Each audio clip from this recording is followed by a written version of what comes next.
പ്രിയ പാസ്റ്ററും കുടുംബത്തിന് സ്നേഹവന്ദനം അറിയിക്കുന്നു. എനിക്ക് അവസരം നൽകിയതിന് പ്രത്യേകം നന്ദി അറിയിക്കുന്നു. അതുപോലെ തന്നെ വിവിധ സ്ഥലങ്ങളിൽ നിന്ന് കർത്താവിനെ ആരാധിക്കുവാനായിട്ട് ദാഹത്തോടെ, ആഗ്രഹത്തോടെ, ഒരുക്കത്തോടെ കടന്നു വന്നിരിക്കുന്ന എല്ലാ ദൈവമക്കളെയും ഓർത്ത് ദൈവത്തെ സ്തുതിക്കുന്നു.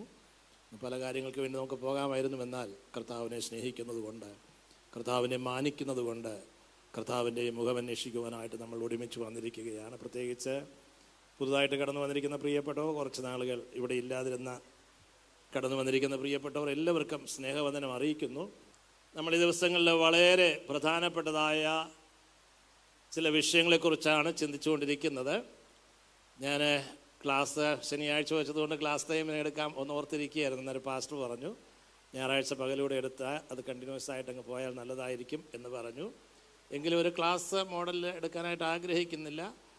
ദൈവത്തിൻ്റെ ആത്മാവ് ഹൃദയത്തിൽ പ്രകാശിപ്പിക്കുന്ന സ്തോത്രം ചിന്തകൾ ഒരുമിച്ച് പങ്കുവെച്ച് കർത്താവിനെ ആരാധിക്കുവാൻ ആഗ്രഹിക്കുകയാണ്. സ്തോത്രം.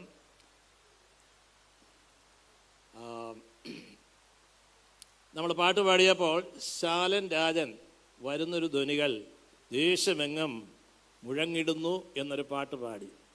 അത് വാക്കും ഭാഷണവും കൂടാതെ നമ്മുടെ എല്ലാവരുടെയും ഹൃദയത്തിനകത്ത് വ്യക്തമായി അറിയുന്ന കാര്യമാണ്. നമ്മുടെ കർത്താവിൻ്റെ വരവിൻ്റെ ധ്വനികൾ എല്ലാ മേഖലയിലും മുഴങ്ങിക്കൊണ്ടിരിക്കുകയാണ്. എല്ലാ മേഖലയിലും, സാമ്പത്തിക മേഖലയിൽ, IT മേഖലയിൽ, റോബോട്ടിക് മേഖലയിൽ, പൊളിറ്റിക്കൽ മേഖലയിൽ, മോറൽ മേഖലയിൽ, സ്പിരിച്വൽ മേഖലയിൽ, എല്ലാ മേഖലയിലും ആ ധ്വനികൾ മുഴങ്ങിക്കൊണ്ടിരിക്കുകയാണ്. ആത്മീയരുടെ ഇടയിലുള്ളതായ അനുഭവങ്ങളിലും ആ ധ്വനികൾ മുഴങ്ങിക്കൊണ്ടിരിക്കുകയാണ്. അതിനെക്കുറിച്ച് ധാരാളം നിങ്ങൾ കേൾക്കുന്നുണ്ട്, അതിലേക്ക് പ്രവേശിക്കുന്നില്ല. എന്നാൽ ഈ സമയത്ത് ദൈവമക്കളായ നമ്മൾ വളരെ ജാഗ്രതയോടെ ഒരുങ്ങിയിരിക്കേണ്ട സമയമാണ് എന്നുള്ളതിൽ യാതൊരു സംശയമില്ല. കർത്താവിൻ്റെ വരവിനെക്കുറിച്ച് പറഞ്ഞിരിക്കുന്നത് ഞൊടിയിടയിൽ എന്ന് പറഞ്ഞാൽ, ഇവിടെ ഇരിക്കുമ്പോൾ പിറകെ നിന്നുകൊണ്ട് ഒരാളൊരു ഫ്ലാഷ് അടിച്ചു, ഫോട്ടോ എടുത്തു, നിങ്ങൾ ഫ്ലാഷ് കണ്ടു, പക്ഷെ ഒന്ന് റെസ്പോണ്ട് ചെയ്യുവാനായിട്ട് നിങ്ങൾക്ക് സമയം കിട്ടുമോ? ഇതുപോലെയാണ് കർത്താവ് വരുന്നത്. കണ്ണുമിക്കുന്നതിനിടയിൽ എന്ന് പറഞ്ഞാൽ, പിന്നെ കർത്താവേ ക്ഷമിക്കണമേ, എൻ്റെ കുറവുകളെല്ലാം ക്ഷമിക്കണം, എന്നെ കൂടെ എടുക്കണമെന്ന് പറയാൻ ഒരു സെക്കൻഡ് കിട്ടുകയില്ല എന്നാണ് ദൈവത്തിൻ്റെ വചനം പഠിപ്പിക്കുന്നത്. അതുകൊണ്ട് നമ്മുടെ ബാക്കിയുള്ള എല്ലാ വിഷയങ്ങളും ചെയ്യുന്നതിനിടയിൽ കർത്താവിൻ്റെ ആ കാഹളം എപ്പോഴാണ് ധ്വനിക്കുന്നത് അറിയാത്തത് കൊണ്ട് അതിനു വേണ്ടി നമ്മൾ ഒരുങ്ങിയിരുന്നാൽ നമ്മൾ ഭാഗ്യവാന്മാർ. അല്ലെങ്കിൽ നമ്മളെപ്പോലെ ഈ ഭൂമിയിൽ ബുദ്ധിഹീനർ ആരും കാണുകയില്ല, ഇവിടുത്തെ ലോക ഇമ്പങ്ങളെല്ലാം വെറുക്കുകയും ചെയ്തു, അങ്ങോട്ട് പോകാനും പറ്റിയില്ലെങ്കിൽ ഏറ്റവും ദുഃഖകരമായ കാര്യമാണ്. അങ്ങോട്ട് പോകണമെങ്കിൽ അത്യാവശ്യമായ ചില വിഷയങ്ങളുണ്ട്. അതേക്കുറിച്ചാണ് നമ്മൾ പഠിച്ചുകൊണ്ടിരിക്കുന്നത്. സ്തോത്രം. പരിശുദ്ധാത്മാവിൻ്റെ ആ സ്നാനം, പരിശുദ്ധാത്മ സ്നാനം എന്നൊരു സെക്കൻഡ് എക്സ്പീരിയൻസിനെ കുറിച്ച് കർത്താവ് പറഞ്ഞു. അതിനെക്കുറിച്ച് കഴിഞ്ഞ രാത്രിയിൽ ലഘുവായി ഒന്ന് പറഞ്ഞുവിട്ട് ഒന്നാമത് ചിന്തിച്ചത് പരിശുദ്ധാത്മാവ് ആരാണ്? പരിശുദ്ധാത്മാവ് ശക്തിയാണ്, അതേസമയം തന്നെ സർവശക്തനായ ദൈവമാണെന്ന് വചനത്തിലൂടെ അത് വ്യക്തമായിട്ട് മനസ്സിലാക്കുവാനിടെ ദൈവം എന്ന് പറഞ്ഞിട്ടുണ്ട്. അപ്പോൾ 5 അതുകൂടാതെ ദൈവത്തിനുള്ളതായ സ്വഭാവ വിശേഷങ്ങളെല്ലാം, നിത്യാത്മാവ് സർവശക്തനാണ്, സർവജ്ഞാനിയാണ്, നിന്റെ ആത്മാവിനെ ഒളിച്ച് എവിടേക്ക് പോകും, എവിടെ ഇരുന്നാലും സർവവ്യാപിയായ ആത്മാവ്, സർവജ്ഞാനിയായ ആത്മാവ്, ഹൃദയത്തിൻ്റെ ആഴങ്ങളെ അങ്ങറിയുന്ന, ആരായുന്ന, സ്തോത്രം, മനുഷ്യനുള്ളതാരായുന്ന സർവജ്ഞാനിയായ പരിശുദ്ധാത്മാവ്, സർവശക്തനായ പരിശുദ്ധാത്മാവ് സൃഷ്ടിയിൽ നമ്മെ റീക്രിയേറ്റ് ചെയ്യുന്നതിൽ, ജീവിപ്പിക്കുന്നതിൽ, മരിച്ചവരെ ഉയർപ്പിക്കുന്നതിൽ ഒക്കെ ആത്മാവിൻ്റെ പ്രവർത്തനം കാണുവാൻ കഴിയും. ദൈവം ചെയ്യുന്ന എല്ലാ വിഷയങ്ങളും പരിശുദ്ധാത്മാവ് ചെയ്യുന്നത് കൊണ്ട് തന്നെയുമല്ല, പിതാവ്, പുത്രൻ, പരിശുദ്ധാത്മാവെന്ന് നമ്മുടെ സ്നാനത്തിൻ്റെ ഫോർമുലയിലും പിന്നെ ആശീർവാദത്തിൻ്റെ ഫോർമുല എല്ലാം ദൈവത്തിൻ്റെ വചനത്തിൽ രേഖപ്പെടുത്തിയിരിക്കുന്നു. പരിശുദ്ധാത്മാവ് നമ്മൾ വിചാരിക്കും പോലെ വെറും ശക്തിയല്ല, പിന്നെ ആരാണ്? ഒരു വ്യക്തിയാണ്, സർവശക്തനായ ദൈവമാണ്. സ്തോത്രം. ആ പരിശുദ്ധാത്മാവ് നമ്മിൽ പ്രവർത്തിക്കുന്ന വ്യത്യസ്തമായ അളവുകളെ കുറിച്ചാണ് നമ്മൾ കഴിഞ്ഞ ദിവസം ചിന്തിച്ചത്. അതിൽ പ്രധാനമായിട്ട് നമ്മൾ തുടങ്ങി വെച്ചതേ ഉള്ളൂ. അത് യോഹന്നാൻ്റെ സുവിശേഷം 14-ാം അധ്യായത്തിൻ്റെ ഒരു വാക്യം ഇന്നലെ വായിച്ചതായ വാക്യം ഇംഗ്ലീഷിൽ കൂടെ ഒന്ന് വായിച്ചിട്ട് നമുക്ക് തുടങ്ങാം. ലൂക്കോസിൻ്റെ യോഹന്നാൻ്റെ സുവിശേഷം 14-ാം അധ്യായത്തിൻ്റെ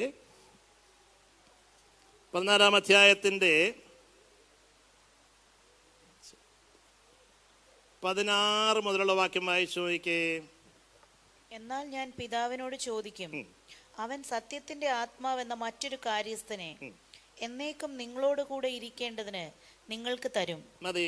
ആരെയെങ്കിലും കൊണ്ട് പരിചയപ്പെടുത്തണമെങ്കിൽ അറിയാവുന്ന ഒരാളാണ് പരിചയപ്പെടുത്തേണ്ടത്, അല്ലേ? തൃത്വത്തിലൊരുവനായ യേശുവെ പോലെ പരിശുദ്ധാത്മാവിനെ പരിചയപ്പെടുത്താൻ വേറെ ആരുമില്ല. ശാന്തമായിട്ട് ശിഷ്യന്മാരെ അപ്പസകയെല്ലാം കഴിഞ്ഞ് തിരുമേശയെല്ലാം സ്ഥാപിച്ചിട്ട് അടുത്ത് വിളിച്ചിട്ട് ശാന്തമായിട്ട്, ഒരു തർക്കവുമില്ല, സദൂക്യരില്ല, പരീക്ഷകളില്ല, യരോധ്യരില്ല, ഒരു തർക്ക വിഷയങ്ങളുമില്ല, അവരോട് മാത്രം ഹൃദ്യമായിട്ട് നിങ്ങളുടെ ഹൃദയം കലങ്ങിപ്പോകരുത്, ആശ്വാസം പകർന്നിട്ട് പറഞ്ഞു കൊടുക്കുകയാണ് പരിശുദ്ധാത്മാവിനെ കുറിച്ച്. ഞാൻ കംഫർട്ടറാണ്, ഞാൻ പാരക്ലീറ്റോസ് ആണ്, എന്നാൽ മറ്റൊരു കംഫർട്ടറെ ഞാൻ അയക്കും. മറ്റൊരു എന്ന് പറയുമ്പോൾ തന്നെ യേശു തന്നെ കംഫർട്ടർ എന്നാണ് അർത്ഥം, അല്ലേ? ഞാൻ പിതാവിനോട് ചോദിക്കും, അയക്കും, എന്നിട്ട് എന്നേക്കും നിങ്ങളോടുകൂടെ ഇരിക്കേണ്ടതിന്. നമ്മൾ ആ പരിശുദ്ധാത്മാവിനാൽ ഇവരെ എന്ത് ചെയ്തു? കർത്താവ് വിളിക്കുന്നു, അവർ സ്നാനപ്പെടുന്നു, മനസാന്തരപ്പെട്ടു, ഇതെല്ലാം ശരിയാ. പരിശുദ്ധാത്മാവാണ് ഇതിനെല്ലാം എന്ത് ചെയ്തത്? പ്രവർത്തിച്ചതെങ്കിലും കർത്താവ് പിന്നെ ഒരു പ്രോമിസ് കൊടുക്കുകയാണ്, ഞാൻ അയക്കും. ആ പരിശുദ്ധാത്മാവ് വന്ന് നിങ്ങളോടുകൂടെ എന്നേക്കും ഇരിക്കും. ഇവിടെ നമ്മൾ കൂടെ ഇരിക്കുന്ന ആരും നാളെ കൂടെ ഇരിക്കുമെന്ന് പറയാൻ പറ്റുകയില്ല. ആർക്കെങ്കിലും പറയാൻ പറ്റുമോ? എന്നാൽ പരിശുദ്ധാത്മാവ് എന്നേക്കും ഇറ്റേണലി നമ്മോട് കൂടെ ഇരിക്കും. അടുത്ത വാക്യം പറയുന്നത്, ലോകം അവനെ കാണുകയോ അറിയുകയോ ചെയ്യായികയാൽ അതിനവനെ ലഭിപ്പാൻ കഴിയുകയില്ല. അടുത്ത വാക്യം ആരെങ്കിലും ഇംഗ്ലീഷിൽ ഒന്ന് വായിച്ചേ. ഇന്നലെ വായിച്ചതാരാ? ആ വർഷം നല്ല വായിച്ചേ.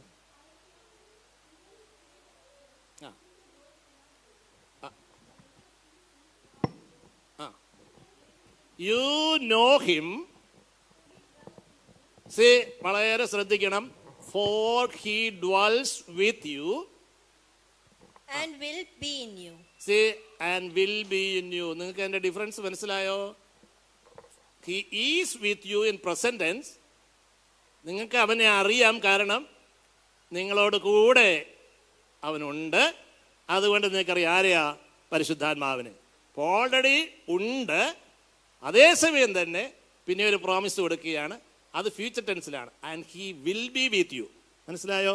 ഭാവിയിൽ അവൻ നിങ്ങളിൽ ഇരിക്കും, നിങ്ങളോട് കൂടെയുണ്ട്. അതുകൊണ്ട് നിങ്ങൾക്ക് അവനെ അറിയാം. ഭാവിയിൽ അവൻ നിങ്ങളോട് കൂടെ ഇരിക്കും. അപ്പോൾ എത്ര എക്സ്പീരിയൻസ് ആണിത്? നമ്മളോട് കൂടെ ഇരിക്കുന്ന ആ സാന്നിധ്യം. പിന്നെ ഭാവിയിൽ കർത്താവ് പറയുന്നത് വേറൊരു രീതിയിൽ ആ കാര്യസ്ഥൻ നമ്മുടെ ഉള്ളിൽ വന്ന് എന്നേക്കും വസിക്കുന്ന ഒരനുഭവം. അത് നമ്മുടെ ഹൃദയത്തിനകത്ത് ഒന്നാമതായിട്ട് ചിന്തിക്കണം. രണ്ടാമതായിട്ട് യോഹന്നാൻ്റെ സുവിശേഷം 20-ാം അധ്യായത്തിൻ്റെ 20-ന്റെ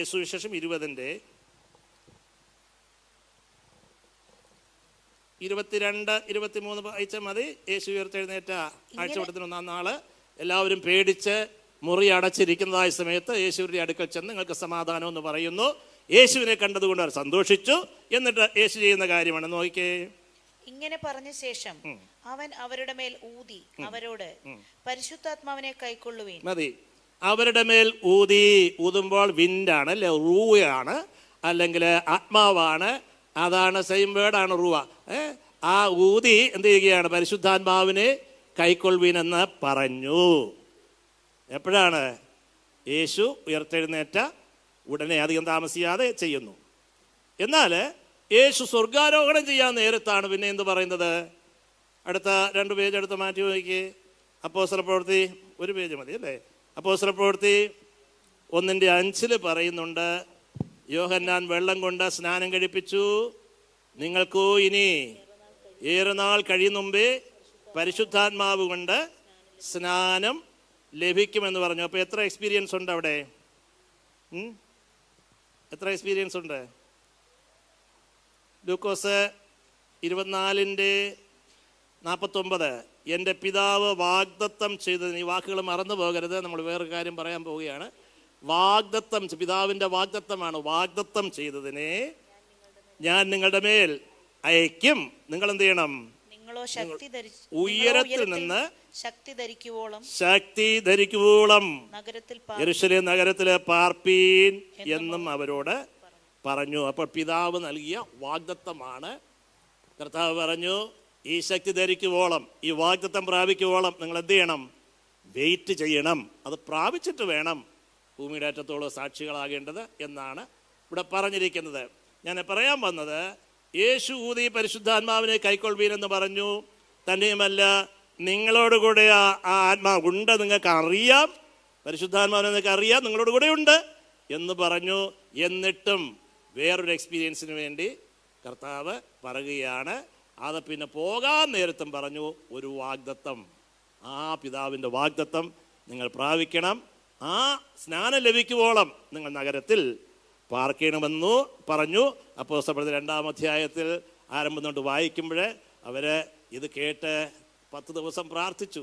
ആരൊക്കെ ഉണ്ടായിരുന്ന കൂട്ടത്തിൽ? യേശുവിൻ്റെ അമ്മ മറിയമുണ്ട്, അനേകം പേര് പോപ്പായിട്ട്, അല്ലെങ്കിൽ ഒന്നാമത്തെ പോപ്പായിട്ട് കണക്കാക്കപ്പെടുന്ന അനേക ക്രൈസ്തവ ലോകം ഒത്തിരി പേര് കണക്കാക്കുന്നുണ്ട്.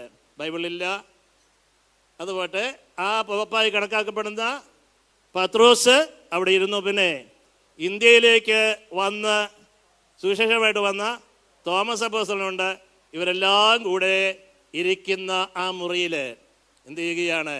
പെട്ടെന്നൊരു കൊടിയ കാറ്റടിക്കുന്നത് പോലെ ഒരു കാറ്റിൻ്റെ ശക്തി വരുന്നുണ്ട്. അഗ്നി നാവുകൾ അവരിൽ ഓരോരുത്തരുടെ മേലെ പതിഞ്ഞു. പിന്നെ എല്ലാവരും എന്ന് പറഞ്ഞാൽ എന്തുവാ? അന്ന് പെന്തക്കോസ്ത് എല്ലാവരും എന്ന് പറഞ്ഞാൽ നേരത്തെ ഇരുന്ന ആ കൂട്ടത്തിൽ രേഖപ്പെടുത്തിയിരിക്കുന്ന മറിയയും പത്രോസ് ഇവരെല്ലാവരും ഒരുമിച്ച് വന്ന് ഇരുന്ന്. പിന്നെ എഴുതിയിട്ടുണ്ട്, അവരെല്ലാവരും പരിശുദ്ധാത്മാവ് നിറഞ്ഞവരായി. അപ്പോൾ ചിലർക്ക് അന്യഭാഷ പറയുന്നവരുടെ കൂട്ടത്തിൽ പോകാൻ ഇഷ്ടമില്ല, പെന്തക്കോസ് എന്ന പേര് പറയുന്നത് ഇഷ്ടമില്ല. അവരേത് ചർച്ചിലാണ് പോകുന്ന പറയും പെന്തക്കോസ് എന്ന് ഒഴിവാക്കിയിട്ട് വേറെ എന്തെങ്കിലുമൊക്കെ പറയും, അല്ലേ? അവർക്ക് ഇതിലൊക്കെ സത്യമാണെന്നറിയാമെങ്കിലും അന്യഭാഷ പറയുന്നവരോടുകൂടെ ഐഡൻറ്റിഫൈ ചെയ്യാൻ ഇഷ്ടമില്ല. പക്ഷെ എനിക്ക് മറിയയോടുകൂടെ, പത്രോസിനോടുകൂടെ, തോമസ് അപ്പോസ്തലനോടുകൂടെയൊക്കെ ഐഡൻറ്റിഫൈ ചെയ്യാൻ നമുക്ക് ഇഷ്ടം ഉണ്ടാകണം. കാരണം അവരെല്ലാവരും എന്ത് ചെയ്തു? അന്യഭാഷ പറഞ്ഞ് കർത്താവിനെ ആരാധിക്കുവാനായിട്ട് ഇടയായി തീർന്നു. ദൈവത്തിൻ്റെ സഭ അവിടെ ആരംഭിച്ച് ഇങ്ങനെ പോരുകയാണ്. എന്നാൽ പിന്നീട് ഏറെക്കുറെ 4-ാം നൂറ്റാണ്ടായപ്പോഴത്തേക്കും വലിയ പീഡയെല്ലാം കഴിഞ്ഞപ്പോഴത്തേക്കും കംപ്ലസൻസിയിലേക്ക് വന്നു. സഭ മാറി പൊളിറ്റിക്കലൈസ് ചെയ്തു. അത് തന്നെയല്ല, ലക്ഷ്യൂറിയസ് ആയി. ഒരാൾ പറഞ്ഞു അത് ഞാൻ പോപ്പാണെന്ന് പറഞ്ഞു, സിംഹാസനം ഉണ്ടാക്കി. അന്നേരം വേറൊരാൾ പറഞ്ഞു പ്രധാനപ്പെട്ട 5 ചർച്ചുകളാണ് ഉണ്ടായിരുന്നത്. അതിൽ 5-ൽ ഒരാൾ അവിടുത്തെ പൊളിറ്റിക്കൽ സെൻറ്ററിലെ ചർച്ച്, റോമിലെ പൊളിറ്റിക്കൽ സെൻറ്ററാണ്. അവിടുത്തെ ചർച്ച് പറഞ്ഞു, മഹാരാജാവിൻ്റെ എംപററിൻ്റെ ചർച്ചാണ് ഇത്, ഇവിടുത്തെ പാസ്റ്റർ ഏറ്റവും മെയിൻ ബിഷപ്പാണ്, ഞാൻ പറയുമ്പോൾ നിങ്ങളെല്ലാവരും കേട്ടോളണം എന്ന് പറഞ്ഞ് അദ്ദേഹം തന്നെ പോപ്പെന്ന് പറഞ്ഞു. അന്നേരത്തേക്കും വേറൊരു ഭാഗത്ത് ബാക്കിയുള്ളവരെല്ലാം ഞങ്ങൾക്ക് അനുസരിക്കാൻ പറ്റത്തില്ല, അവിടെ ബാബ എന്ന് പറഞ്ഞ് അതിൻ്റെ അർത്ഥം എന്താണ്? ഇത് തന്നെയാണ്, അപ്പനെന്ന് തന്നെയാണ് അർത്ഥം, ഫാദർ എന്ന് തന്നെയാണ്, ഇതും ഫാദർ തന്നെയാണ്. അവിടെ വെച്ച് അന്നേരത്തേക്ക് ഇവിടെ വലിയ സിംഹാസനം ഉണ്ടാക്കി, അവിടെ അതിനേക്കാളും വലിയ സിംഹാസനം ഉണ്ടാക്കി. അന്നേരത്തേക്കും കൈ പിടിപ്പിച്ചു, അവിടെയും വലിയ വടി ഉണ്ടാക്കി. വലിയ തൊപ്പി വെച്ചു, അതിനേക്കാളും വലിയ തൊപ്പി. അങ്ങനെയാണെങ്കിൽ നമ്മുടെ ബിൽഡിങ് ഭയങ്കര അതിനേക്കാളും പൊക്കത്തിൽ. അങ്ങനെ മത്സരിച്ച് എന്ത് ചെയ്തു? ബൈബിളിൽ പറഞ്ഞിരിക്കുന്നതെല്ലാം വിട്ടിട്ട് സഭ മാറിപ്പോയി, താഴോട്ട് വരികയാ സഭ. ബൈബിളിൽ പറയുന്ന ഒന്ന് ഇത് വരുന്നത്. ഇങ്ങനെ വന്ന് അന്ധകാര യുഗത്തിലേക്ക് സഭ മാറുകയാണ്. വേദോക്തി പറയുന്നത് തികച്ചും വ്യത്യസ്തമായിട്ട് നിരവധി ആചാരങ്ങൾ. വചനം പറയുന്നു, വിശ്വസിക്കുകയും സ്നാനമേൽക്കുകയും ചെയ്യുന്നവൻ രക്ഷിക്കപ്പെടും. നോ വിശ്വസിക്കാതെ പിന്നെ വിശ്വസിച്ചാലും മതി. ഒരാൾ രാത്രി അവർ പന്തി വെടിവെക്കാൻ പോയിട്ട് രാത്രി പന്തി കിട്ടിയില്ല. അന്നേരം ഒരുത്തം പറഞ്ഞു, നമുക്കൊരു കാര്യം ചെയ്യാം, 2 മണിയായി 3 മണി ഉറക്കം വരുന്നു, വെടിവെച്ചിട്ടേച്ച് പോകാം, പന്തി വരുമ്പം കൊണ്ടോളൂ എന്ന് പറഞ്ഞതുപോലെ കുഞ്ഞിലെ സ്നാനപ്പെടുത്തി തൊട്ടിട്ട് സ്നാനമെന്ന് പറഞ്ഞേക്കാം, അതും കള്ളമാണ്. എന്നിട്ട് വിശ്വസിക്കുന്നു ചോദിക്കുന്നു വേറൊരാളോട്, വിശ്വസിക്കുന്നു കുഞ്ഞറിയുന്നുണ്ടോ, അതും കള്ളമാണ്. ഇതെല്ലാം വ്യാജത്തിലൂടെ എന്ത് ചെയ്യുകയാണ്? പിന്നെ വലുതാവും വിശ്വസിച്ചോളൂ പറയും. ഇതെല്ലാം കർത്താവിൻ്റെ വചനവുമായിട്ട് വളരെ അകലെയായിപ്പോയി. ഇങ്ങനെ പോയി അന്ധകാരവും കഴിഞ്ഞിട്ടാണ് നമ്മുടെ മാർട്ടിൻ ലൂതർ വന്നപ്പോഴത്തേക്ക് ഒരു പ്രകാശമുണ്ടായി. അവിടുന്ന് അദ്ദേഹം തിരിച്ചു വരാൻ തുടങ്ങി. ചെറുതായിട്ട് വന്നു, കുറച്ച് പ്രകാശമൊക്കെ കിട്ടി, ഉടുപ്പും കാര്യമൊക്കെ ഉണ്ടായിരുന്നു അവർക്ക്. പിന്നെ അത് കഴിഞ്ഞ് ഇച്ചിരൂടെ കഴിഞ്ഞപ്പോഴത്തേക്കും ബാപ്റ്റിസ്റ്റുകാർ വരാൻ തുടങ്ങി, ബ്രദറൻകാർ വരാൻ തുടങ്ങി, കുറേ കൂടെ പ്രകാശം കിട്ടി. പിന്നെ ആംഗ്ലിക്കൻ സമൂഹങ്ങൾ ഈ ലൂതറിൽ നിന്ന് ഉള്ളതായത് പ്രാപിച്ച് റിഫോംഡ് ആംഗ്ലിക്കൻ ഗ്രൂപ്പുകളുണ്ടായി. കുറേയൊക്കെ വിട്ടു, കുറേയൊക്കെ പുത്തനായിട്ട് എടുത്തു. ഇങ്ങനെ വന്ന് അവസാനം ഒരു ബ്രദറൻ ബൈബിൾ കോളേജിൽ 1901 ജനുവരി 1 തീയതി ഉള്ളതായ ആ ആഴ്ച നടന്നതായ പ്രാർത്ഥനയിൽ വേദപുസ്തകമല്ലാതെ വേറെ ഒന്നുമില്ലാത്ത, ഒരു ബുക്കും പഠിപ്പിക്കാത്ത ബൈബിൾ കോളേജ്, വേദപുസ്തകമാണ് ഒരു ടെക്സ്റ്റ് ബുക്ക്. ഒരു പഠിച്ച് കാൻസസ് സ്റ്റേറ്റിലെ ടൊപ്പീക്കായിൽ ഉണ്ടായിരുന്നതായ ആ ബൈബിൾ കോളേജിൽ പറഖാമാണ് പ്രിൻസിപ്പാള്, അദ്ദേഹം ബ്രദറിനാണ്. എന്നാൽ അവിടെ ഒരു കൊച്ച് പെൺകുട്ടി പഠിച്ചുകൊണ്ടിരുന്ന പെൺകുട്ടി ആഗ്നസ് പറഞ്ഞു, ഈ അപ്പോസ്തല പ്രവൃത്തിയിലൊക്കെ പറഞ്ഞിരിക്കുന്ന ഇത് ശരിയാണെങ്കിൽ എനിക്കത് പ്രാപിക്കണമെന്നുണ്ട് എന്ന് പറഞ്ഞു. ഈ പറഖാം പ്രാപിച്ചിട്ടൊന്നുമില്ല, എന്നാൽ വിശ്വാസത്തോടെ പറഖാമിൻ്റെ മുമ്പിൽ മുട്ടുകുത്തിയ അവളുടെ തലയിൽ കൈവച്ച് ആ പറഖാം പ്രാർത്ഥിച്ചു. പ്രിൻസിപ്പാൾ പ്രാപിച്ചില്ല.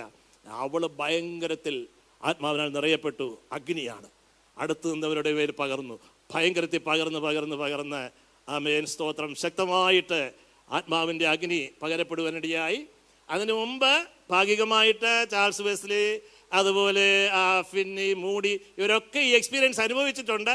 എന്നാൽ പബ്ലിക്കായിട്ട് മാറ്റപ്പെട്ടത് ഈ കഴിഞ്ഞ നൂറ്റാണ്ടിൻ്റെ 1-ാമത്തെ ദിവസമാണ്. ജാനുവരി മാസം 1 തീയതി ആണ് അത് അനുഭവിക്കുവാനായിട്ട് ഇടയായി തീർന്നത്. ബൈബിളിലെ മുൻമഴയെന്നും പിന്മഴയെന്നും പറഞ്ഞിട്ടുണ്ട്. യോവേൽ പ്രവചനം 2-ാം അധ്യായത്തിൽ മുൻമഴ ആ പെന്തക്കോസ്ത് നാളിൽ ആ മഴ പെയ്ത് ആരംഭിച്ചു.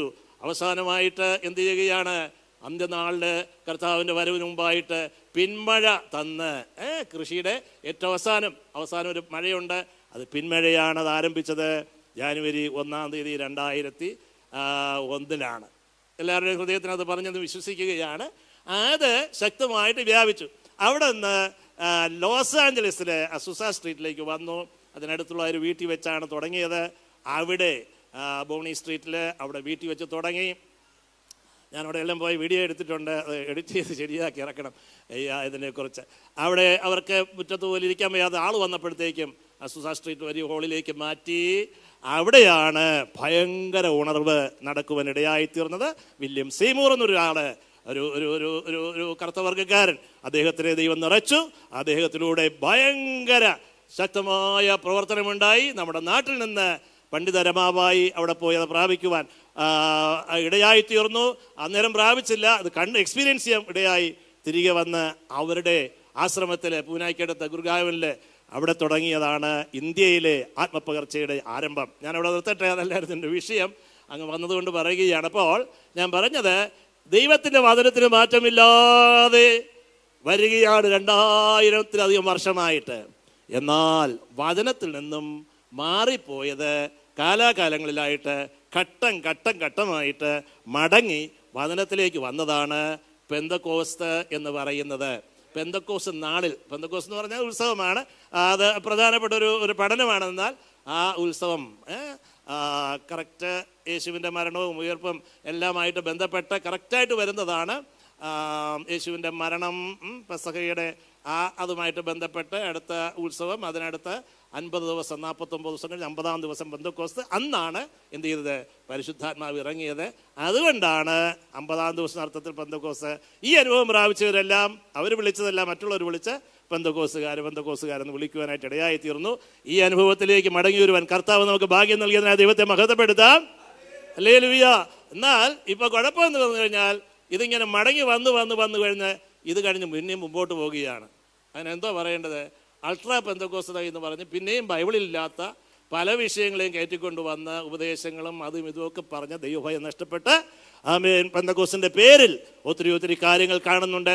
അത് കണ്ടുകൊണ്ട് നമ്മുടെ മനസ്സ് മടുക്കരുത്. Praise the Lord.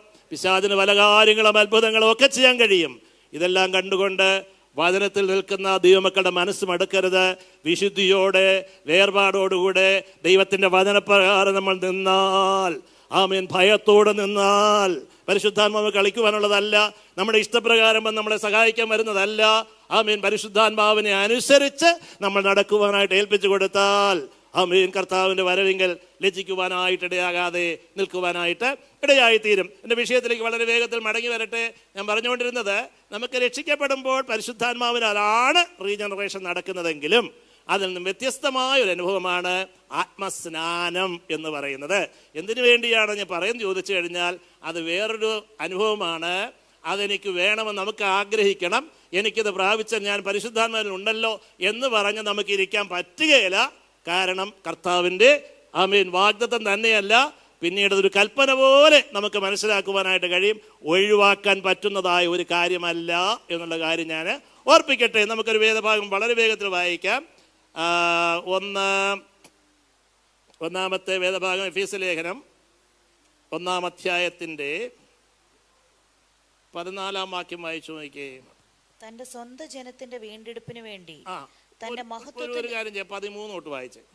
അവനിൽ നിങ്ങൾക്കും നിങ്ങളുടെ രക്ഷയെക്കുറിച്ചുള്ള സുവിശേഷമെന്ന സത്യവചനം നിങ്ങൾ കേൾക്കുകയും അവനിൽ വിശ്വസിക്കുകയും ചെയ്തിട്ട്. എല്ലാവരും കാണാമല്ലോ അല്ലേ? നോക്കിക്കേ, എല്ലാവരും ശ്രദ്ധിച്ച് നോക്കിക്കേ.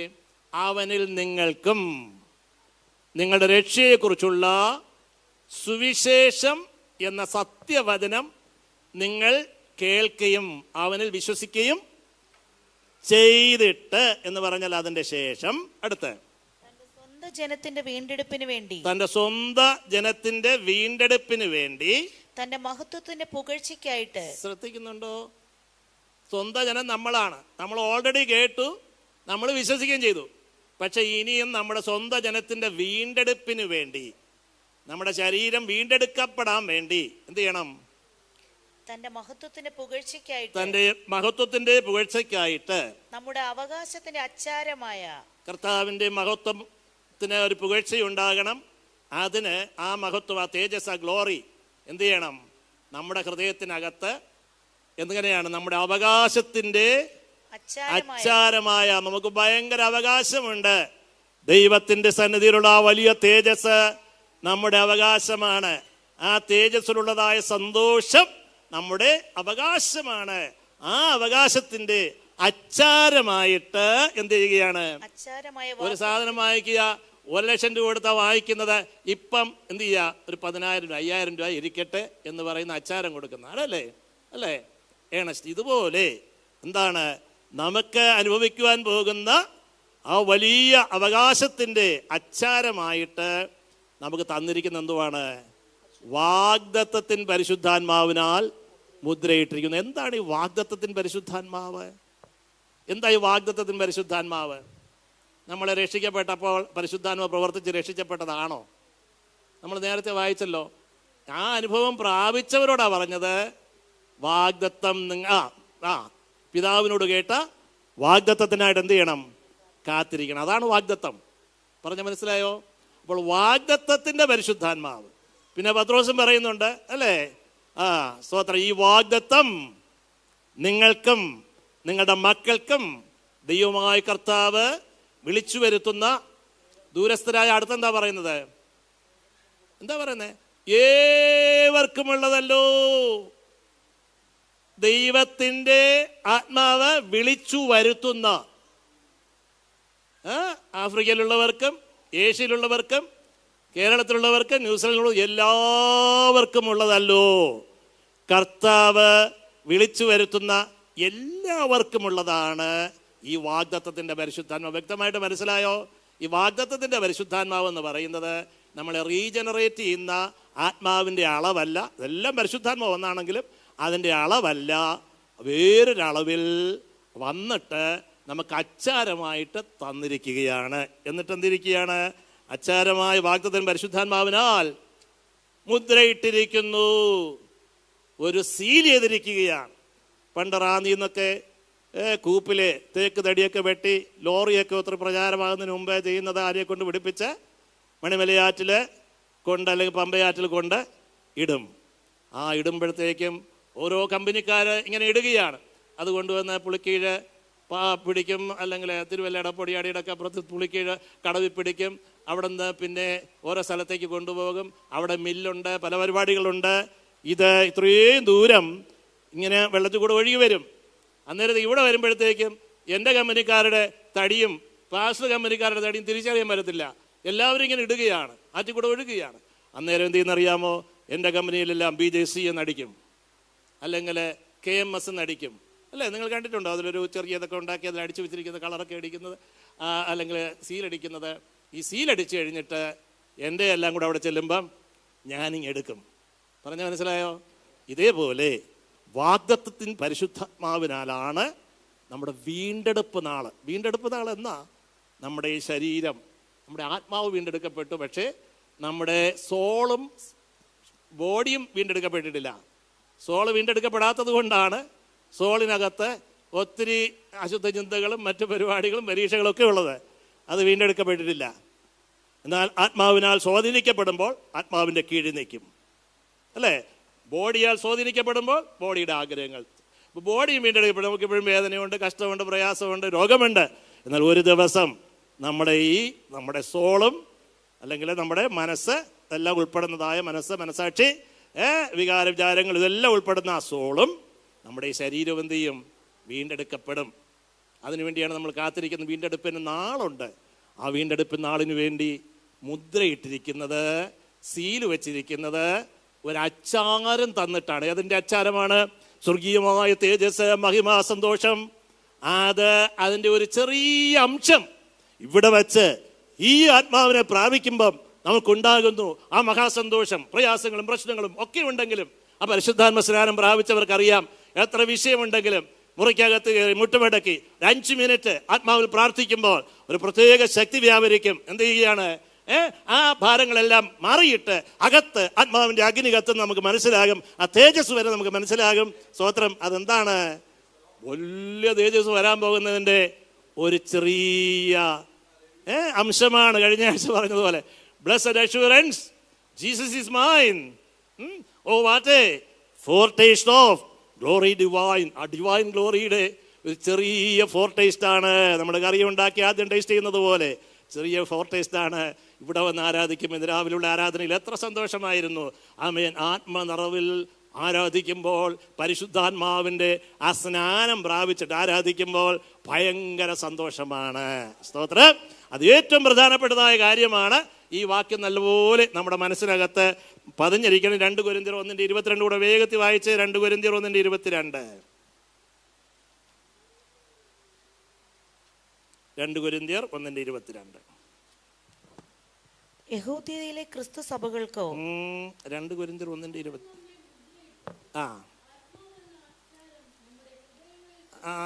ഓക്കെ, 21 വായിക്കുന്നത് നല്ലതാ.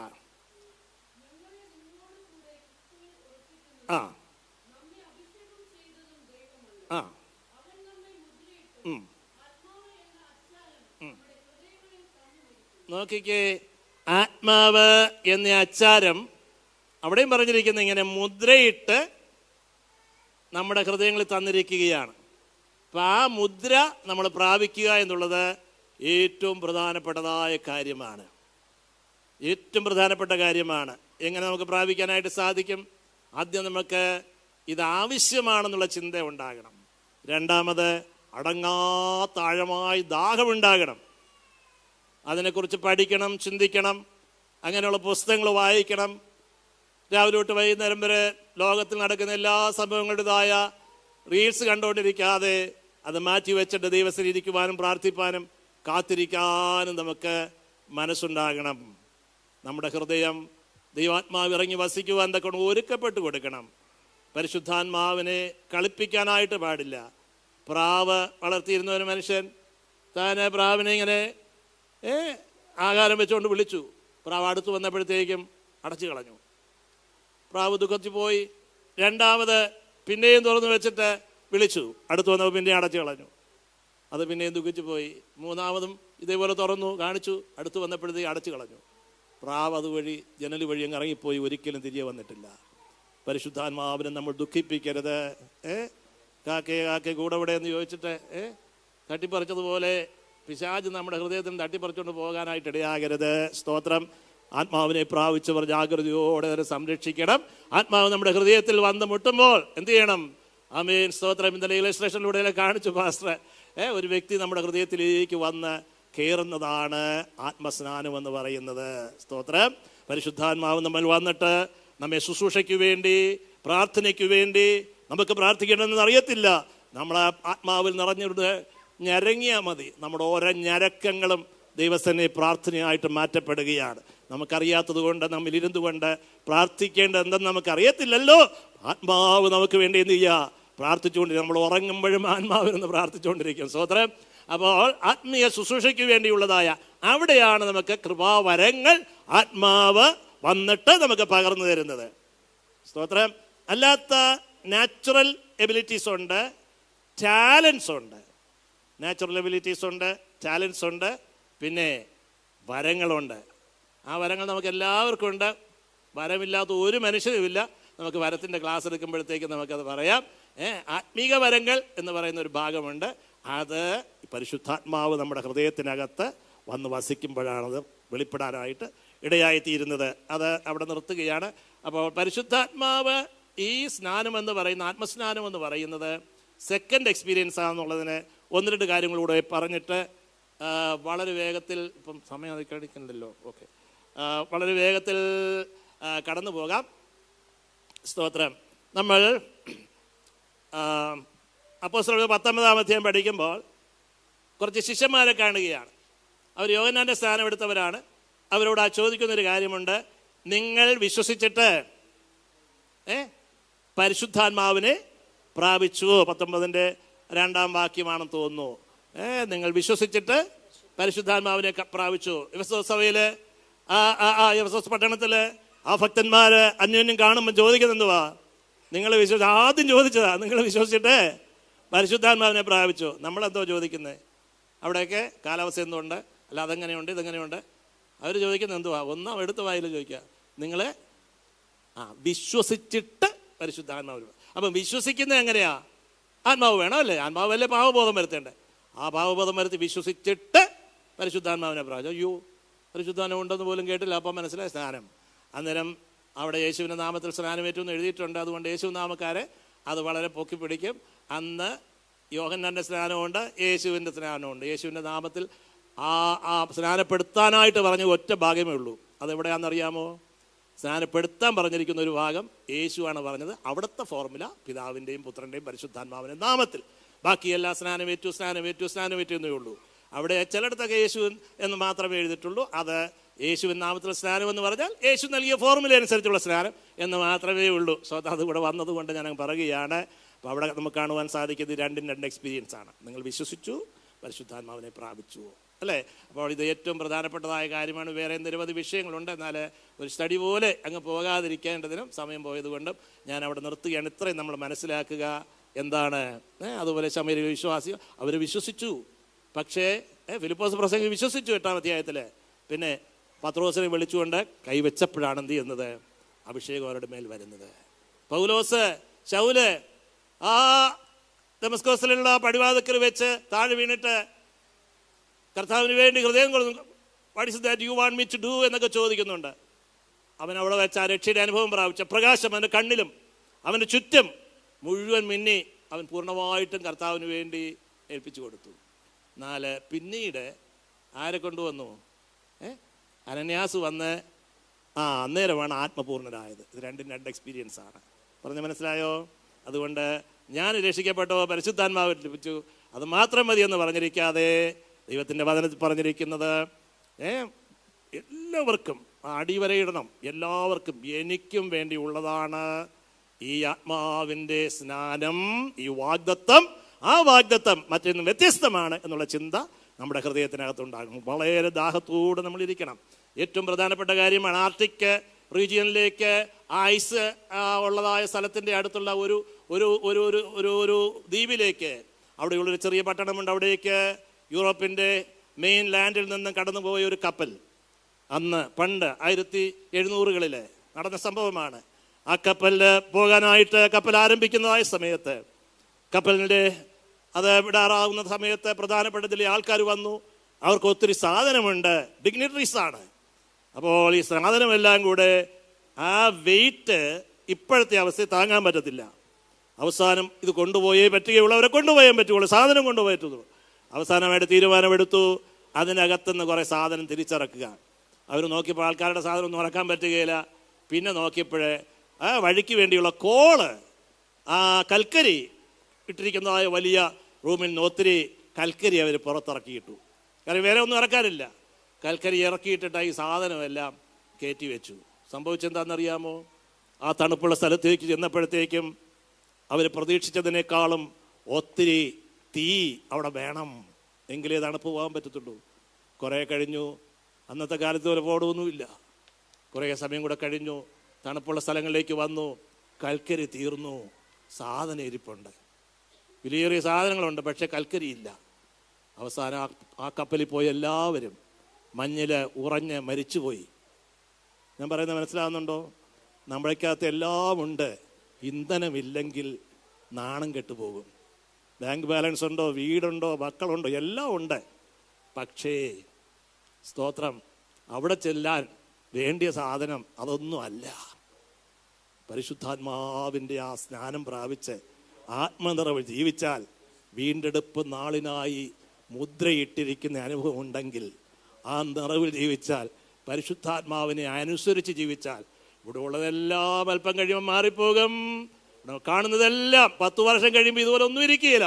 എല്ലാം മാറും, നമ്മുടെ ഷേപ്പ് മാറും, എല്ലാം മാറും, അല്ലേ? നമുക്കറിയാവുന്ന കാര്യമാണ്. ഒന്നും ശാശ്വതമല്ല. ശാശ്വതമായതിനു വേണ്ടി നമ്മുടെ ഹൃദയം തുറന്നു കൊടുത്താൽ ഏറ്റവും ശ്രേഷ്ഠമായ കാര്യമാണ്. അതുകൊണ്ട് ഇത് വളരെ സീരിയസ് ആയിട്ട് നമ്മൾ എടുക്കണം, ആഗ്രഹം ഉണ്ടാകണം. ഒരിക്കൽ നമ്മുടെ നാട്ടിൽ ഒരു പെട്രോൾ പമ്പിന് സമരം ഉണ്ടായി. ഞങ്ങൾക്ക് അത്യാവശ്യമായിട്ട് പിറ്റേ ദിവസം ഹൈറേഞ്ചിൽ ഒരു മീറ്റിങ്ങിനായിട്ട് കടന്നു പോകണം. അത് അനിശ്ചിത കാലത്തേക്ക് പമ്പുകൾ അടച്ചിടുന്നു. തലേ ദിവസം രാത്രിയിൽ, വെള്ളിയാഴ്ച രാത്രി ഞാൻ മല്ലപ്പള്ളിയിലേക്ക് പോയി. ഞങ്ങളെന്ന കുന്നദാനത്തിനടുത്ത് മുണ്ടിപ്പള്ളി താമസിക്കും, ഇപ്പോഴും അവിടെ താമസിക്കുന്നത്. ഞാൻ ചെന്ന്, നിങ്ങൾക്ക് മല്ലപ്പള്ളി അറിയാവുന്നവർക്കറിയാം, മല്ലപ്പള്ളിയിലേക്ക് പോകുന്ന ഒരു വലിയ ഇറക്കമാണ്. കയറ്റത്തുനിന്ന് തിരുവല്ലയിൽ ചെല്ലുമ്പോഴത്തേക്കും പിന്നെ ഒരു വലിയ ഇറക്കം ഇറങ്ങിയാണ് മല്ലപ്പള്ളി ചെല്ലുന്നത്. ഞാൻ ചെന്നപ്പോഴത്തേക്കും ആ ഒറ്റ കടയെ തുടർന്നിട്ടുള്ളൂ, ഒറ്റ പമ്പേ ഉള്ളൂ, ഇന്ത്യൻ ഓയിലിൻ്റെ. ഞാൻ മുകളിൽ ചെന്നപ്പോഴത്തേക്കും നോക്കി, ഇതുവരെ കാണാത്ത ഭയങ്കര ക്യൂ. സാധാരണയായിട്ട് പോകുന്ന ദിവസം രാവിലെ അടിച്ചിട്ടാണ് പോകുന്നത്, പക്ഷേ പിറ്റേ ദിവസം അടയ്ക്കുമെന്ന് പറഞ്ഞുകൊണ്ട് നേരത്തെ അടച്ചിക്കാമെന്ന് ഓർത്ത് പോയതാണ് വൈകുന്നേരത്തെ. അന്നേരത്തേക്ക് ചെന്നപ്പോൾ വലിയ ക്യൂ ആണ്. ഈ ക്യൂവിൽ നിന്നാൽ എനിക്ക് കിട്ടുമെന്ന് എനിക്കറിയത്തില്ല, എത്ര മണിക്കൂർ കിടക്കണമെന്ന് അറിയത്തില്ല. ഓരോരോ കാറായിട്ട് അടിച്ചു പോകണം. ഇതേപോലെ 4 വഴിയുന്നുമുണ്ട്, അപ്പുറത്തും ഇപ്പുറത്തെല്ലാം അപ്പുറത്തുനിന്ന് ഇതുപോലെ ക്യൂ കിടക്കുക. വളരെ ഭാരപ്പെട്ടു. 1 മണിക്കൂർ കിടന്നു, 2 മണിക്കൂർ കിടന്നു, 3 മണിക്കൂർ കിടന്നു. രാത്രി 10 മണി കഴിഞ്ഞിട്ടാണ് അവിടെ ചെല്ലാനായിട്ടിടയായത്. ഞാനീ പറയുന്നതിന് അർത്ഥം മനസ്സിലായോ? കാര്യം എന്തുവാ? എത്ര മണിക്കൂർ കിടന്നെന്നല്ല, ഇത് പ്രാപിച്ചാലേ എനിക്കിനി യാത്ര ചെയ്യാൻ പറ്റുള്ളൂ, ഇതുണ്ടെങ്കിലേ എനിക്ക് പോകാൻ പറ്റത്തുള്ളൂ. അതുകൊണ്ട് മണിക്കൂറുകൾ നോക്കാതെ ഒറ്റ ലക്ഷ്യത്തോടുകൂടെ എന്തെല്ലാം വേണമെന്നുള്ളതൊന്നും നോക്കിയില്ല. അത് പ്രാപിക്കുന്നത് വരെയും ബാക്കിയുള്ള എല്ലാ ശ്രദ്ധയും മാറ്റി വെച്ചിട്ട് അത് പ്രാപിക്കുവാനായിട്ട്, സ്തോത്രം, ആമേൻ, ജാഗ്രതയോടെ ചെയ്തതുപോലെ പരിശുദ്ധാത്മാവിന് വേണ്ടി ഇത് പ്രാപിച്ചല്ലാതെ ആമേൻ, സ്തോത്രം, ഞാൻ പോകുകയില്ല എന്ന് പറഞ്ഞ് ദൈവസ്ഥലിൽ ഇരിക്കുന്ന അനുഭവം വരുമ്പോഴാണ് ആത്മാവിൻ്റെ വലിയ അനുഗ്രഹങ്ങൾ പ്രാപിക്കുവാനായിട്ട് ഇടയായിത്തീരുന്നത്. ആഴമായി നമ്മുടെ ഹൃദയത്തിനകത്ത് പതിയുവാനായിട്ട് ഇടയായി തീരട്ടെ. ഞാൻ പറയാൻ വന്നതായ വേദഭാഗം നമുക്ക് വളരെ വേഗത്തിൽ വായിക്കാം. അത് യെഹെസ്കേൽ പ്രവചനം. ഇന്നലെ നമ്മൾ പരിശുദ്ധാത്മാവിൻ്റെ ഉപമാനങ്ങൾ സ്റ്റാർട്ട് ചെയ്ത് വെച്ചു. അത് ഫയർ എന്നുള്ളതായ വിഷയം ഇന്നലെ ഞാൻ സംസാരിക്കാനായിട്ട് ഇടയായിത്തീർന്നു. ഇന്ന് വെള്ളവും ഓയിലും കൂടെ പറയാമെന്ന് ഓർത്താണ് പറഞ്ഞത്. ഇൻട്രൊഡക്ഷൻ പ്രധാനപ്പെട്ട ഇത് ആവശ്യമായതുകൊണ്ടാണ്, പ്രസംഗമല്ല, ഹൃദയം തുറന്ന് ഞാൻ പറയുകയാണ്. ഇത് baptism of the Holy Spirit എന്ന് പറയുന്നത് റീജനറേഷൻ്റെ അനുഭവമല്ല, തികച്ചും വ്യത്യസ്തമാണ്. ഇത് വാഗ്ദത്തമാണ്. ഇത്രയും മറക്കാതെ നിന്നോണം. വീണ്ടെടുപ്പ് നാളിനായിട്ട് മുദ്രയിട്ടിരിക്കുന്നത് നിങ്ങൾ വിശ്വസിച്ചിട്ട്, വാഗ്ദത്തത്തിൻ്റെ പരിശുദ്ധാത്മാവിനാൽ നിങ്ങളെ വീണ്ടെടുപ്പ് നാളിനായിട്ട് മുദ്രയിട്ടിരിക്കുന്നു. എൻ്റെ വേദപുസ്തകം അങ്ങനെ പറയുന്നു. നിങ്ങൾക്ക് എങ്ങനെ എവിടെയും വിശ്വസിക്കാം. വേദപുസ്തകത്തിൽ പറഞ്ഞിരിക്കുന്നത് വളരെ പ്രധാനമായതുകൊണ്ട് ഇത് എനിക്കും വേണ്ടിയുള്ളതാണ്. ദൈവമായ കർത്താവ് വിളിച്ചു വരുത്തുന്ന ദൂരസ്ഥന്മാരായ ഏവർക്കും ഉള്ളതാണ് എന്നുള്ളതായ ചിന്ത നമ്മുടെ ഹൃദയത്തിനകത്തുണ്ടായിരിക്കും. 47:1 വായിക്കാം. യെഹെസ്കേൽ 47:1. അവൻ എന്നെ ആലയത്തിന്റെ പ്രവേശനത്തിങ്കൽ മടക്കി കൊണ്ടുവന്നപ്പോൾ ആലയത്തിന്റെ ഉമ്മരപ്പടിയുടെ കീഴെ നിന്ന് വെള്ളം കിഴക്കോട്ട് പുറപ്പെടുന്നത് ഞാൻ കണ്ടു. മതി, സ്തോത്രം. ഏതാനും ചില നിമിഷങ്ങൾക്കകത്ത് ഞാൻ അവസാനിപ്പിക്കാൻ ആഗ്രഹിക്കുകയാണ്. ദൈവങ്ങളെല്ലാവരോടും ശ്രദ്ധിക്കുക. ദൈവത്തിൻ്റെ പരിശുദ്ധാത്മാവിനെ വെള്ളത്തോട് ഉപമിച്ച് ബൈബിൾ പറഞ്ഞിട്ടുണ്ട്, മഴയോട് ഉപമിച്ച്, അതുപോലെ തന്നെ ആവിയോട് ഉപമിച്ച്. വെള്ളം ആവിയാകുന്നതാണല്ലോ അല്ലേ, വെള്ളം ബാഷ്പീകരിക്കുന്നതാണല്ലോ ആവിയാകുന്നത്. അതുപോലെ കിണറിനോട് ഉപമിച്ച് പറഞ്ഞിട്ടുണ്ട്, നദികളോട് ഉപമിച്ച് പറഞ്ഞിട്ടുണ്ട്. സ്തോത്രം. ഞാൻ ഈ പറയാൻ വന്നത്, ദൈവത്തിൻ്റെ വചനത്തിൻ്റെ പ്രാരംഭം 2-ാം അധ്യായത്തിൽ ഒരു നദി തുടങ്ങുന്നുണ്ട് അല്ലേ. ആ നദി എവിടെ നിന്നാണ് തുടങ്ങുന്നത്? ദൈവവും മനുഷ്യനുമായിട്ടൊക്കെ ഒരുമിച്ച് നടക്കുന്ന ദൈവസാന്നിധ്യമുള്ള ദൈവത്തിൻ്റെ തോട്ടത്തിൽ നിന്ന് ഒരു നദി പുറപ്പെട്ട് 4 ശാഖയായി പിരിഞ്ഞ്, അതിനൊക്കെ അർത്ഥങ്ങളൊക്കെ പറയാറുണ്ട്. അത് ഓടിപ്പോയ സ്ഥലങ്ങളും അവിടെ ഉണ്ടാകുന്ന മാറ്റങ്ങളും ഒക്കെ പറയാറുണ്ട്. അതിൽ 2 നദികൾ, യൂഫ്രട്ടീസും ടൈഗ്രീസും, ഇന്നും അതേ പേരോടുകൂടെ ഭൂമിയിൽ നിലനിൽക്കുന്നുണ്ട് അല്ലേ. അത് കരിഞ്ഞ മുഖമുള്ളതായ കൂശ് ദേശമൊക്കെയും ചെന്ന് അവിടെ പ്രകാശമുണ്ടാക്കുന്നു. ഈ നദി പരിശുദ്ധാത്മാവിൻ്റെ നിഴലായി നിൽക്കുകയാണ്. 46-ാം സങ്കീർത്തനത്തിൽ നമ്മൾ വായിക്കുന്നത്, ദൈവം നമ്മുടെ സംഗീതവും ബലമാകുന്നു, കഷ്ടങ്ങൾ ഏറ്റുമെടുത്തുണിയായിരിക്കുന്നു. പിന്നെ അതുകൊണ്ട് ഭൂമി മാറിപ്പോയാലും പർവ്വതങ്ങൾക്ക് സമുദ്രത്തിൽ വീണാലും അതിൻ്റെ കോപം കൊണ്ട് നാം ഭയപ്പെടുകയില്ല. എഴുച്ച് കലങ്ങിയാലും എന്തെല്ലാം കുലുങ്ങിയാലും കോപം വന്നാലും നാം ഭയപ്പെടുകയില്ല. കാര്യം എന്തുവാ? ഒരു നദിയുണ്ട്, അതിന് തോടുകളുണ്ട്. അതിൻ്റെ തോടുകൾ ദൈവനഗരത്തെ സന്തോഷിപ്പിക്കുന്നു. സ്തോത്രം. ദൈവമക്കളെ, നമ്മുടെ ഹൃദയം ദൈവത്തിൻ്റെ ആലയമായി തീരുമ്പോൾ, ആമേൻ, ദൈവം വസിക്കുന്ന ആലയമായി ഇതിനകത്ത് സാക്രിഫൈസ് നടക്കുമ്പോൾ, നമ്മെ തന്നെ യാഗമായി സമർപ്പിക്കുമ്പോൾ, ആമേൻ, യാഗപീഠത്തിൻ്റെ ചുവട്ടിൽ നിന്ന് എന്ത് ചെയ്യുന്നറിയാമോ? ആമേൻ, സ്തോത്രം, നദി പുറപ്പെടും. ആ നദി ദൈവം അതിൻ്റെ മധ്യേ ഉണ്ട്. അതുകൊണ്ട് എന്ത് ചെയ്യാണ്? കുലുങ്ങിപ്പോകുകയില്ല. ആ നദി എന്ത് ചെയ്യുകയാണ്? സന്തോഷിപ്പിക്കുകയാണ്. ദൈവമക്കളെ, ജീവിതത്തിൽ എന്തെല്ലാം പ്രയാസത്തോടെയാണ് ഇന്ന് പകൽ വന്നിരിക്കുന്നെങ്കിലും ആ നദി നമ്മുടെ ഹൃദയത്തിനകത്തുണ്ട്. ദൈവം എൻ്റെ ഹൃദയത്തിലുണ്ട് എന്ന് ഉറപ്പുണ്ടെങ്കിൽ, ഏതെല്ലാം കോപങ്ങളുണ്ടായാലും, ഏതെല്ലാം ഇടിഞ്ഞു വീണാലും, ഏതെല്ലാം തകരുമെന്ന് തോന്നിയാലും, ആരെല്ലാം എന്തെല്ലാം പറഞ്ഞാലും ഞാൻ ഭയപ്പെടുകയില്ല. ആ നദി നമുക്ക് സന്തോഷമല്ലേ നമുക്ക് വേണ്ടത് അല്ലേ. 45-ാം സങ്കീർത്തനത്തിൽ ആനന്ദ തൈലം പറഞ്ഞിട്ടുണ്ടല്ലേ. ആ പരിശുദ്ധാത്മാവിൻ്റെ തൈലം കൂട്ടുകാരിൽ പരമായിട്ട് ആനന്ദ തൈലം കൊണ്ട് അഭിഷേകം ചെയ്യുന്ന ആ നദി, ആനന്ദത്തിൻ്റെ നദിയായിട്ട് നമ്മുടെ ഹൃദയത്തിൽ ഒഴുകുന്ന ആ അനുഭവം എത്രയോ ശ്രേഷ്ഠമാണ്. എത്ര പേർക്ക് അനുഭവിക്കാനായിട്ട് ആഗ്രഹമുണ്ട്. കർത്താവ് ആഗ്രഹിക്കുന്നു. നമ്മൾ അതിനു വേണ്ടി ഒരുക്കി കൊടുത്താൽ, സ്തോത്രം, തങ്കച്ചിറകടിച്ചുകൊണ്ട് പരിശുദ്ധാത്മാവത്തേക്ക് ഇന്ന് പ്രവേശിക്കുവാനായിട്ട് ആഗ്രഹിച്ചു നിൽക്കുകയാണ്. ഒരു വെള്ളം ഡാമിൽ നിന്ന് പൊട്ടിപ്പുറപ്പെട്ട് പുറത്തേക്ക് വരാൻ ആ വെമ്പൽ കൊണ്ട് നിൽക്കുന്നത് പോലെ കല്ലുകൾ എടുത്തു കൊടുത്താൽ, തടസ്സമാകുന്ന കല്ലുകൾ മാറ്റി കൊടുത്താൽ ശക്തമായിട്ട് അകത്തേക്ക് വരുന്നത് പോലെ നമ്മുടെ ഹൃദയത്തിൻ്റെ അന്തർഭാഗത്തേക്ക് തടസ്സങ്ങൾ മാറ്റി നമ്മൾ ഏൽപ്പിച്ചു കൊടുത്താൽ പരിശുദ്ധാത്മാവ് ശക്തമായിട്ട് കയറി വന്ന് അത് ജീവജല നദിയായതുകൊണ്ട് ജീവൻ വ്യാപരിപ്പാനിടയാകും. 47-ാമത്തെ അധ്യായത്തിലെ യെഹെസ്കേലില് അത് യെരൂശലേമിനെ കുറിച്ചാണ് പറഞ്ഞിരിക്കുന്നത്. യെരൂശലേമിൻ്റെ ആ പട്ടണത്ത് വളരെ പ്രധാനമാണ് യെരൂശലേം. ഇന്നും ലോകത്തിലെ ഒരു പ്രധാനപ്പെട്ട പട്ടണമാണ് യെരൂശലേം. അതിൻ്റെ പേരിലാണല്ലോ എല്ലാം നടക്കുന്നത്. എങ്ങനെയാണ് യെരൂശലേം പ്രധാനമായത്? പഴയ നമ്മുടെ ഡൽഹി യമുനയുടെ തീരത്ത്, മധുര ഏത് നദിയുടെ തീരത്ത്? വൈഗ നദിയുടെ അല്ലേ. എല്ലാ പട്ടണങ്ങളും ഇതുപോലെ ഏതെങ്കിലും നദിയുടെ തീരത്ത്, കൽക്കട്ട, അതുപോലെ ഓരോ പ്രധാനപ്പെട്ട നഗരങ്ങളെല്ലാം ഏതെങ്കിലും നദിയുടെ തീരത്തായിരിക്കും. സ്തോത്രം. അല്ലെങ്കിൽ ഏതെങ്കിലും വെള്ളത്തിൻ്റെ കടലിൻ്റെയൊക്കെ അടുത്തായിരിക്കും. എന്നാൽ യെരൂശലേം എന്ന് പറയുന്നത് ഒരു നദിയും ഇല്ലാത്ത ദൈവ മഴ തന്നാൽ മാത്രം കിട്ടുന്നതായ ഒരു സ്ഥലമാണ് യെരൂശലേം. ആ പട്ടണം നദിയില്ലാത്ത, സ്വതവേ വെള്ളമില്ലാത്ത മലയുടെ മുകളിലിരിക്കുന്ന പട്ടണം ലോകപ്രസിദ്ധമായി. കാരണം ദൈവം അതിൻ്റെ മധ്യമുണ്ട്. ഇവിടെ നമ്മൾ പറഞ്ഞിരിക്കുന്നത്, അവിടെ യാഗപീഠത്തെക്കുറിച്ച് പറഞ്ഞിട്ടുണ്ട്. ആ യാഗത്തിൻ്റെ കാര്യങ്ങളെല്ലാം പറഞ്ഞതിന് ശേഷമാണ് വെള്ളം ഒഴുകുന്ന കാര്യം പറഞ്ഞിരിക്കുന്നത്. യാഗപീഠത്തിൽ പൂർണ്ണമായിട്ട് സമർപ്പിക്കുക. നമ്മുടെ കണ്ണിനെ സമർപ്പിക്കുക, കാലിനെ സമർപ്പിക്കുക, നമ്മുടെ ചിന്തകളെ സമർപ്പിക്കുക, എല്ലാ ഭാരങ്ങളെയും സമർപ്പിക്കുക. സകല വിഷയങ്ങളും കർത്താവിൻ്റെ സന്നിധിയിൽ സമർപ്പിച്ചിട്ട് ആമേൻ ഹല്ലേലൂയ പൂർണ്ണമായിട്ട് അത് യാഗം അത് കത്തിക്കഴിയുമ്പോൾ എന്ത് ചെയ്യുകയാണ്? അടുത്ത പറയുകയാണ്, ആ സിംഹാസനത്തിൻ്റെ ദൈവത്തിൻ്റെ സിംഹാസനത്തിൻ്റെ അവിടെ നിന്ന് തുള്ളി തുള്ളിയായിട്ട് ഒരു ഇലയിൽ നിന്നൊരു തുള്ളി വെള്ളം വീഴുന്നത് പോലെ തുള്ളി തുള്ളിയായിട്ട് ആരംഭിച്ചിട്ട് എന്ത് ചെയ്യുകയാണ്? ദൈവത്തിൻ്റെ പ്രവർത്തനങ്ങൾ ചെറുതായിട്ടാണ് ആരംഭിക്കുന്നത്. ഒരാരാധന വരുമ്പോൾ ചെറിയൊരു സ്പാർക്ക് കിട്ടി, നിർത്തരുത്, അത് മതി, അടുത്ത വരും. സ്തോത്രം. നമ്മൾ സമർപ്പിച്ചു കൊടുത്താൽ, താഴ്ത്തി കൊടുത്താൽ, സ്രോതസ്സിൽ നിന്ന് താഴ്ത്തി കൊടുത്താൽ അതിങ്ങോട്ട് ഒഴുകി വരും. എന്നാൽ സ്രോതസ്സേക്കാളും പൊങ്ങി നിൽക്കാൻ ശ്രമിച്ചാൽ നടക്കുമോ? ഇല്ല. താഴ്മയാണ് ആത്മാവിൻ്റെ സാന്നിധ്യത്തിന് വേണ്ടിയുള്ള ഒന്നാമത്തെ പടി. താഴേക്ക് വരികയാണ്. അവിടുത്തെ ഗേറ്റിൽ കൂടെ താഴോട്ട് വരുമ്പോൾ യെരുശലേമിൽ പോയിട്ടുള്ളവർക്ക് തൊട്ടപ്പുറം എന്താ ഉള്ളത്? കിദ്രോൻ തോടാണ്.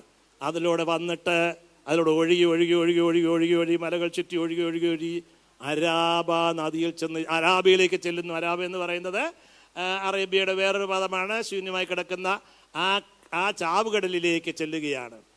ഞങ്ങളൊരു ടൂറായിട്ട് അവിടെ പോയപ്പോഴത്തേക്കും എനിക്ക് പെട്ടെന്ന് ഞാൻ പോയ വഴികൾ മുഴുവൻ ഇതെടുത്തുകൊണ്ടിരിക്കുകയാണ്. കാരണം ബൈബിൾ കോളേജ് ഒന്ന് പഠിപ്പിക്കാൻ വേണ്ടിയും പിള്ളേരെ കാണിക്കാൻ വേണ്ടിയും ജോഗ്രഫി പഠിപ്പിക്കുമ്പോൾ. അപ്പോൾ എനിക്ക് അത്ഭുതം തോന്നിയ ഒരു കാര്യം, അങ്ങനെ പോകുമ്പോഴത്തേക്കും ഒരു തോട് വന്ന് ഈ അരാബിയയിലേക്ക് ഉപ്പുകടലിലേക്ക് ചയറുകയാണ്. ചെറിയൊരു ഒരു പാലവും അവിടെ ഒരു ബോർഡ്, ബ്രൂക്ക് കിഡ്രോൻ എന്ന്. ഒന്നകലെ യെരുശലേമിൽ നിന്ന് ആരംഭിക്കുന്ന ബ്രൂക്ക് കിഡ്രോൻ കറങ്ങി ഇവിടെ വന്ന് ചേരുന്ന ആ ബോർഡ് കണ്ടപ്പോൾ അത്ഭുതം തോന്നി. ബൈബിളിൽ അതാ പറയുന്നത്. അവിടെ ആലയത്തിൽ നിന്ന് പുറപ്പെട്ട് ആ വഴിയാണോ വരുന്നറിയത്തില്ല, എങ്കിലും ഇപ്പോഴും ഒരു വഴി ഉണ്ട്. അവിടെ കിഡ്രോണിൽ നടന്ന വെള്ളം ഇങ്ങ് വന്നിറങ്ങുകയാണ്. ഇപ്പം വന്നിട്ട് ഒരു ഗുണവും ഇല്ല എന്ന്. യഥാർത്ഥമായിട്ട് ദൈവത്തിൻ്റെ സിംഹാസനത്തെ അടുത്തുനിന്ന് വന്നാൽ ഇവിടെ കിഡ്രോൺ വന്നു കഴിഞ്ഞാൽ എന്ത് ചെയ്യും? ഇവിടെയുള്ള മരിച്ചിരിക്കുന്ന സകല സംഭവങ്ങൾ എന്ത് ജീവിക്കും? ആ ചലനമില്ലാതിരിക്കുന്ന അനുഭവങ്ങളെല്ലാം മാറിയിട്ട് ആത്മാവിന് ചലനം വരുന്നത് ആമേൻ സ്തോത്രം ആത്മാവിനെ നദി എത്തിച്ചേരുമ്പോഴാണ്. ഞാനൊരു കാര്യം പറയാം, നമ്മുടെ ജീവിതത്തിൻ്റെ പല വിഷയങ്ങൾക്ക് വേണ്ടി പ്രാർത്ഥിച്ചിട്ടും ഒരു മറുപടിയും കാണുന്നില്ല, ഒരു ചലനമില്ലെങ്കിൽ ആത്മാവിൻ്റെ നദി നമ്മുടെ ജീവിതത്തിലേക്ക് ഇറങ്ങി വരുമ്പോൾ നമ്മൾ പ്രതീക്ഷിക്കാത്ത വലിയ ചലനങ്ങൾ ഉണ്ടാകുന്നത് കാണുവാനായിട്ടിടയായത്. വിശ്വസിക്കുന്ന ദൈവത്തെ മഹത്വപ്പെടുത്താം. ഹല്ലേലൂയ. ആ വലിയ നദി വന്നിട്ട് അവിടെ ഏതെല്ലാം മരണം ആയിരിക്കുന്നു അതെല്ലാം ജീവിക്കുവാനായിട്ട് ഇടയാകുക തന്നെയല്ല. വളരെ ഭയാനകമായൊരു കാര്യമുണ്ട്. അതിൽ മഹാസമുദ്രത്തിൽ മത്സ്യം പോലെ വിവിധ ജാതിയ അസംഖ്യമായിരിക്കും. എന്നാൽ അതിൻ്റെ 11-ാം വാക്യം വായിച്ചു. എന്നാൽ അതിന്റെ ചേറ്റുകണ്ടങ്ങളും കുഴിനിലങ്ങളും പഥ്യമായി വരാതെ ഉപ്പുപടനയ്ക്കായി വിട്ടേക്കും. നദീതീരത്ത് ഇക്കരെയും അക്കരെയും തിന്മാൻ തക്ക ഫലമുള്ള സകലവിധ വൃക്ഷങ്ങളും വളരും. അവയുടെ ഇല വാടുകയില്ല, അല്ലേ? ഫലമില്ലാതെ പോകുകയുമില്ല. അവിടെ ശ്രദ്ധിക്കേണ്ട ദൈവമക്കൾ എല്ലാവരും ശ്രദ്ധിക്കേണ്ട ഒരു കാര്യമുണ്ട്. ഈ ആത്മാവിൻ്റെ നദി ഇങ്ങനെ വരുന്നതായ സമയത്ത് വലിയ അനുഗ്രഹമായിട്ട് മാറ്റപ്പെടുകയാണ്. അതിലെ വെള്ളം പഥ്യമായി തീരും. പഥ്യം എന്ന് പറഞ്ഞാൽ സൗഖ്യം. നമ്മുടെ ജീവിതത്തിൻ്റെ ഏതെല്ലാം മേഖലകളിൽ സൗഖ്യം ആവശ്യമുണ്ടോ ആ മേഖലകളെല്ലാം ഈ വെള്ളം ചെന്നാൽ ഒരു സൗഖ്യം വ്യാപരിക്കും. എത്ര പേർക്ക് ഈ വെള്ളം ആവശ്യമുണ്ട്?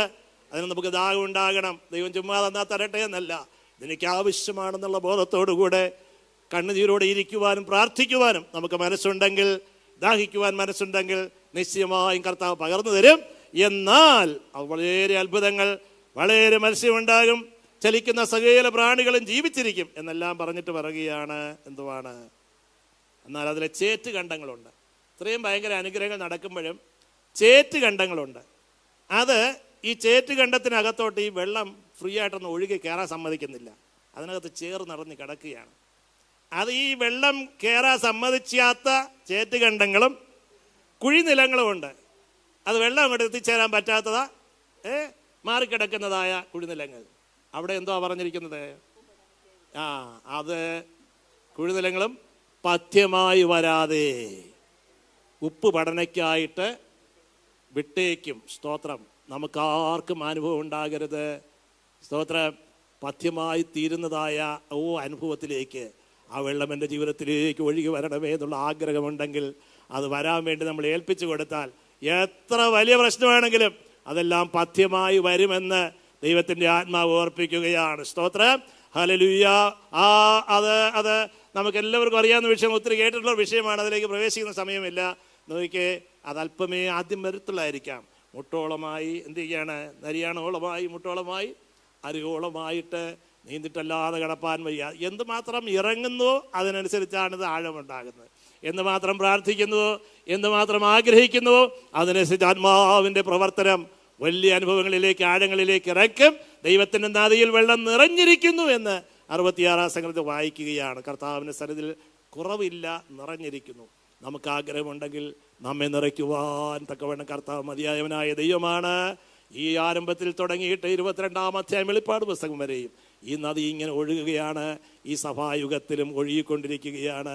ഇന്ന് പകൽക്കാലം നമ്മുടെ ഹൃദയത്തിലേക്ക് ആ നദി ഒഴുകി വരേണ്ടതിനായിട്ട് നമ്മെ തന്നെ പൂർണ്ണമായിട്ട് സമർപ്പിച്ച് പ്രാർത്ഥിച്ചാൽ കർത്താവിൻ്റെ ആത്മാവ് നമ്മുടെ ഹൃദയത്തിൽ പഥ്യമാകേണ്ട എല്ലാ വിഷയങ്ങളെയും പഥ്യമാക്കുക തന്നെയല്ല, നമ്മെ അനേകർക്ക് പ്രയോജനമാക്കി തീർക്കും എന്നുള്ളതിൽ യാതൊരു സംശയമില്ല. തന്നെയുമല്ല, ഈ നദി ഉള്ളിടത്ത് ഒരു വലിയ സന്തോഷമുണ്ട്. ഇന്ന് പകൽക്കാലം ദിവസത്തിൽ വന്നിരിക്കുമ്പോൾ എത്ര പേർക്ക് ആ സന്തോഷം അനുഭവിക്കുവാനായിട്ട് കഴിയുന്നുണ്ട്? പരിശുദ്ധാത്മാവിൻ്റെ ശക്തി മുന്നിലേക്ക് വ്യാപരിക്കുമ്പോൾ കർത്താവേ, ആത്മീക സന്തോഷം. ഇവിടെ ഭയങ്കര ദുഃഖമുണ്ടാകുന്ന വിഷയങ്ങളുണ്ട്. അതിലെല്ലാം മധ്യത്തിൽ ആത്മാവിൻ്റെ സന്തോഷത്താൽ നിറഞ്ഞുകൊണ്ട് ഒരു വീണ്ടെടുപ്പിൻ്റെ നാളുണ്ട് എന്ന പ്രത്യാശയോടെ ജീവിക്കുവാനായിട്ട് ദൈവമായ കർത്താവ് നമ്മെ എല്ലാവരെയും സഹായിക്കട്ടെ എന്ന് പറഞ്ഞുകൊണ്ട് വാക്കുകളെ ചുരുക്കും. ദൈവമായ കർത്താവ് നമ്മെ അനുഗ്രഹിക്കട്ടെ. സ്തോത്രം.